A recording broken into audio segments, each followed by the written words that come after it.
Hello friends, welcome to Kavin Thanu vlogs. எல்லாரும் எப்படி இருக்கீங்க? ஹோப் எல்லாரும் நல்லா இருப்பீங்கன்னு நினைக்கிறேன். இந்த வீடியோவில் எதை பற்றி பார்க்க போகிறோம் அப்படின்னா, நம்மளோட முன்னோர்கள் நம்மளுடைய நன்மைக்காக நிறைய விஷயங்கள் சொல்லி கொடுத்துருக்காங்க. அதில் ஒரு விஷயம்தான் இந்த கண் திருஷ்டி ஏற்படாமல் இருக்கிறது. இந்த பதிவில் கண் திருஷ்டி ஏற்படாமல் எப்படி தடுக்கலாம் அப்படிங்கிறத நம்மளோட முன்னோர்கள் நமக்கு சொல்லி கொடுத்த ஒரு சில வழிமுறைகளை இந்த பதிவு மூலமா தெரிஞ்சுக்கலாம் வாங்க.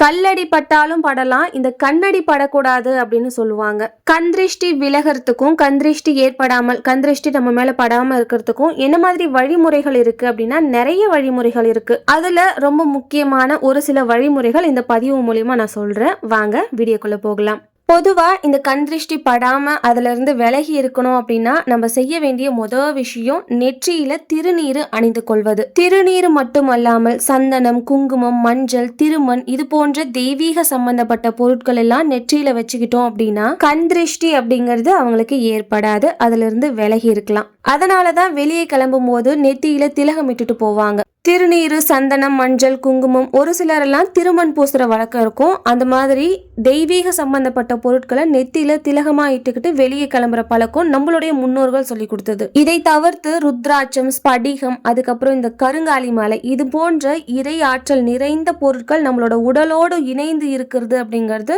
கண் திருஷ்டியே நம்ம கிட்ட அண்ட விடாம தடுக்கக்கூடியது இது போன்ற பொருட்கள். சில பேர் காலில் கருப்பு கயிறு கட்டிப்பாங்க, கையில கருப்பு கயிறு கட்டிப்பாங்க, சிகப்பு கயிறு கட்டிப்பாங்க. ஒரு சிலர்லாம் நம்ம தலைமுடியை எடுத்து அதை நல்லா திரிச்சிட்டு காலில் கருப்பு கயிறு மாதிரி கட்டிப்பாங்க, கையில கட்டிப்பாங்க. இந்த மாதிரி பண்ணும்போது கண் திருஷ்டி அப்படிங்கிறது அண்டாது. இதெல்லாம் நல்ல பலன்கள் கொடுக்கக்கூடியது. இப்போ ஒரு குழந்தைக்கு கண் திருஷ்டி படாம இருக்கணும் அப்படின்னா என்ன பண்ணலாம் அப்படின்னு பார்க்கலாம். குழந்தைங்களுக்கு இப்போ பிறந்த குழந்தைங்களுக்கு 16வது நாள்ல இருந்து கருப்பு திலகம் இடுவாங்க. அது நல்ல கண் திருஷ்டியை ஒழிக்கக்கூடியது. நல்ல தூய்மையான இயற்கையான முறையில செய்யப்படக்கூடிய கரிசலாங்கண்ணி அந்த மை நல்ல கருப்பா இருக்கும். அதை பயன்படுத்தணும். ஏன்னா குழந்தைங்களோட ஸ்கின் ரொம்ப சென்சிட்டிவா இருக்கும். கருப்பு நிறத்துல வரக்கூடிய ரசாயனம் கலந்த இந்த கருப்பு மையெல்லாம் நம்ம திலகமா இடுறோம் அப்படின்னா அந்த குழந்தைக்கு அலர்ஜி ஏற்படுறதுக்கு வாய்ப்புகள் அதிகம். அதனால இயற்கையான முறையில ஏதாவது கிடைக்குது அப்படின்னா அந்த கருப்பு திலகம் குழந்தைங்களுக்கு இடலாம். இந்த கருப்பு நிற திலகத்தை குழந்தையோட நெத்தியில, கன்னத்துல, கை, கால் அப்படின்னு சொல்லிட்டு வச்சு விடலாம். அதுக்கப்புறம் குழந்தைங்களை குளிப்பாட்டும் போது, சின்ன குழந்தையா இருக்கும்போது இதெல்லாம் செஞ்சிருப்போம். குளிப்பாட்டும் போது இந்த ஆலம் கரைச்சி ஊத்தி விடுவாங்க. அப்படி இல்லைன்னா தினந்தோறும் இரவு நேரத்துல ஒரு ஆலம் கரைச்சிக்கிட்டு அதுல சூடமோ எதுவும் போட வேண்டாம். ஒரு 2 வரமிளகா, அதுக்கப்புறம் ஒரு வெற்றிலை இதெல்லாம் கிள்ளி போட்டு அந்த குழந்தைக்கு திருஷ்டி சுத்தி போட்டு வெளியே ஊத்திடலாம். இன்னொரு முறையும் இருக்கு. மாலை 6 மணிக்கு மேல குழந்தைக்கு ஒரு சூடம் எடுத்துக்கிட்டு அதுல திருஷ்டி சுத்தி போட்டு வெளியே எடுத்துட்டு போய் கொட்டுவாங்க. இதெல்லாம் குழந்தையா இருக்கிறவங்களுக்கு செய்யலாம். இந்த மாதிரி செய்யும் போது அந்த குழந்தைங்களுக்கு கண் திருஷ்டி படாது அப்படின்னு சொல்லுவாங்க. ஒரு 5 வயசுக்கு மேல இருக்கிற குழந்தைங்களுக்கு உப்பு சுத்தி போடலாம். அந்த உப்பு சுத்தி போட்டாலே குழந்தைங்களுக்கு கண் திருஷ்டி அப்படிங்கிறது அண்டாது. இது ஒரு 5 வயதுக்கு மேல இருக்கிற குழந்தைங்களுக்கு. இந்த திருஷ்டி கழிக்கும் போது இந்த உப்பு அப்படிங்கிற பொருள் ரொம்ப ரொம்ப முக்கியமானது. பெரியவங்களுக்கும் இதை வச்சு நம்ம திருஷ்டி கழிக்கலாம். வாரத்துல ஒரு நாள், பெண்களா இருந்தா வெள்ளிக்கிழமை, ஆண்களா இருந்தா சனிக்கிழமை, 2 கையிலும் உப்பு கொஞ்சம் எடுத்துக்கிட்டு நம்ம சுத்திக்கலாம். அப்படி இல்லைன்னா யாராவது இருந்தாங்க அப்படின்னா அவங்கள சுத்த சொல்லலாம். வலது புறமா ஒரு 3 வாட்டி, இடது புறமா ஒரு 3 வாட்டி சுத்திட்டு உச்சந்தலையிலிருந்து அப்படியே கால் பாதம் வரைக்கும் அந்த கை அப்படியே நீவி கீழே எடுத்துட்டு விட்டுட்டு நம்ம குளிக்க வச்சிருக்கிற பக்கெட் தண்ணி இருக்கும் இல்லையா, அதுல போட்டுடலாம். அப்படி அந்த பக்கெட்ல நம்ம அந்த உப்பு போட்டுட்டு அந்த உப்பு நல்லா கரைஞ்சதுக்கு அப்புறமா அந்த தண்ணியை கொண்டு போய் வெளியில ஊத்திடணும். இப்படி திருஷ்டி கழிக்கலாம். இன்னொரு முறைப்படியும் நம்ம திருஷ்டி கழிக்கலாம். நம்ம குளிக்க வச்சிருக்கக்கூடிய அந்த பக்கெட் தண்ணி இருக்கும் இல்லையா, அதுல நல்லா 2 கைப்பிடி அளவுக்கு உப்பு எடுத்துக்கிட்டு அந்த உப்பை நம்ம குளிக்க வச்சிருக்கிற அந்த தண்ணியில போட்டு நல்லா கரைஞ்சதுக்கு அப்புறமா அந்த தண்ணியில நம்ம குளிச்சோம் அப்படின்னா கூட அந்த கண் திருஷ்டி அப்படிங்கிறது விலகும். இது பெரியவங்களும் செய்யலாம், 5 வயதிற்கு மேல இருக்கக்கூடிய குழந்தைங்களுக்கும் செய்யலாம். இன்னொரு முறையும் இருக்கு. உப்பு கொஞ்சம் ஒரு பவுல் எடுத்துக்கோங்க. அதுல கொஞ்சமா கடுகு, அதுக்கப்புறம் வரமிளகா, நம்ம வீட்டோட வாசல்ல இருக்கக்கூடிய மண் கொஞ்சமா ஒரு கைப்பிடி அளவுக்கு எடுத்துக்கோங்க. இது எல்லாத்தையும் அந்த பவுல்ல போட்டுட்டு நம்ம குடும்பத்துல இருக்கிற எல்லாரையும் ஒன்னா நிக்க வச்சு எல்லாருக்கும் திருஷ்டி கழிச்சிட்டு ஒரு அட்டை பெட்டி வச்சு அதுல நிறைய காகிதங்கள் எல்லாம் போட்டு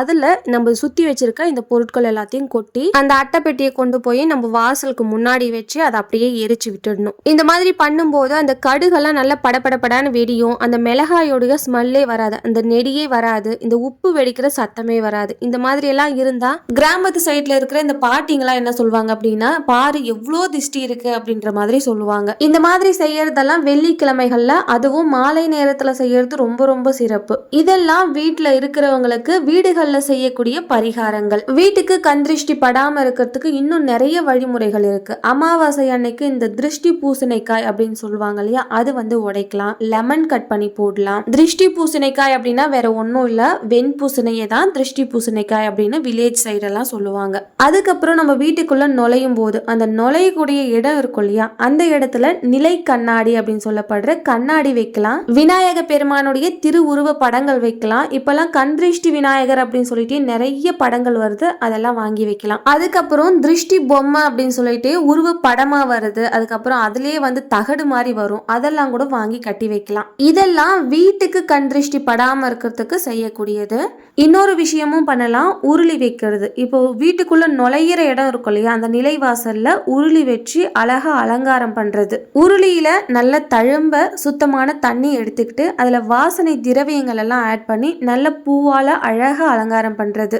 வாசனைக்காக பச்சை கற்பூரம் ஆட் பண்ணலாம், ஜவ்வாது ஆட் பண்ணலாம். இந்த மாதிரி வாசனை திரவியங்கள் என்னெல்லாம் ஆட் பண்ண முடியுமோ அதெல்லாம் உருளியில போட்டு பூவால அலங்காரம் பண்ணிக்கணும். உருளியில ஆட் பண்ணக்கூடிய அந்த பச்சை கற்பூரம், ஜவ்வாது இந்த மாதிரி பொருட்களுக்கெல்லாம் அதிக அளவிலான பாசிட்டிவ் எனர்ஜியை பரப்பக்கூடிய தன்மை இந்த மாதிரி பொருட்களுக்கு அதிகமாகவே இருக்கு. அந்த உருளிக்கு பக்கத்திலேயே கண்ணாடி பவுல்லையோ அப்படி இல்லைன்னா கொஞ்சம் பெரிய அளவிலான அகல் விளக்கு எடுத்துக்கிட்டு அதுல உப்பு நிரப்பிக்கிட்டு அதுக்கு மேல ஒரு எலுமிச்சை பழத்தை ரெண்டா நறுக்கிக்கிட்டு ஒரு பாதியில மஞ்சளும் இன்னொரு பாதியில குங்குமமும் நல்லா தடவி விட்டுக்கிட்டு அந்த உப்புக்கு மேல இந்த 2 எலுமிச்சை பழத்தையும் வச்சுட்டு அதுக்கு பக்கத்துல ஒரு கண்ணாடி டம்ளர்ல 3/4 சுத்தமான தண்ணி எடுத்துக்கிட்டு அதுல முழு லெமனை போட்டு இந்த பொருட்கள் எல்லாத்தையுமே, இந்த 3 பொருட்கள் சொன்னேன் இல்லையா, இது எல்லாத்தையுமே ஒரே இடத்துல எல்லாரும் வந்துட்டு போகும்போது பாக்குற இடத்துல வைக்கணும். உருளி, இந்த பவுல்ல போட்டு வச்சிருக்க கல்லுப்பு, டம்ளர்ல போட்டு வச்சிருக்க அந்த தண்ணியில மிதக்கிட்டு இருக்க அந்த எலுமிச்சப்பழம், இது எல்லாத்தையுமே ஒரே இடத்துல எல்லாரும் வந்துட்டு போகும்போது பார்க்கக்கூடிய இடத்துல வைக்கிறோம் அப்படின்னா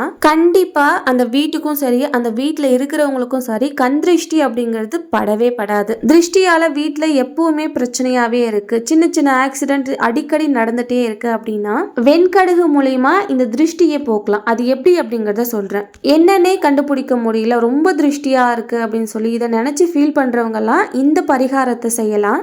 வெண்கடுகோட உப்பு இது ரெண்டுத்தையுமே சம அளவு எடுத்துக்கணும். கல்லுப்பு, வெண்கடுகு ரெண்டுத்தையும் சம அளவு எடுத்துக்கிட்டு வீட்டில் நம்ம கால் எங்கெல்லாம் படுதோ, ஹால், கிச்சன், பெட்ரூம், பாத்ரூம் எங்கெல்லாம் நம்ம கால் படுதோ வீடு முழுக்க இந்த கல்லுப்பையும் வெண்கடுகையும் மிக்ஸ் பண்ணி எல்லா இடத்துலையுமே தூவி விடணும். இது வந்து நம்ம தூங்கு போறதுக்கு முன்னாடி செஞ்சுட்டு போய் படுத்துடணும். காலையில எழுந்து எல்லாத்தையும் சுத்தமா கிளீன் பண்ணி அதை வந்து வாரிடணும்.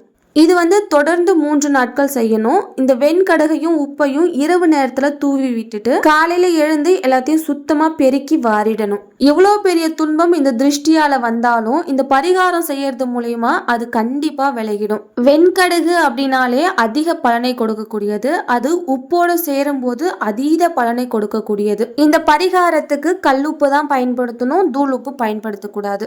குழந்தையில இருந்து பெரியவங்க வரைக்கும், வீடுல இருந்து கடை வரைக்கும் எதுவா இருந்தாலும் கண் திருஷ்டி அப்படிங்கிறது மிகப்பெரிய ஒரு விஷயம். குறைந்தபட்சம் வாரத்திற்கு ஒரு முறையாவது திருஷ்டியை கழிச்சு விடணும்.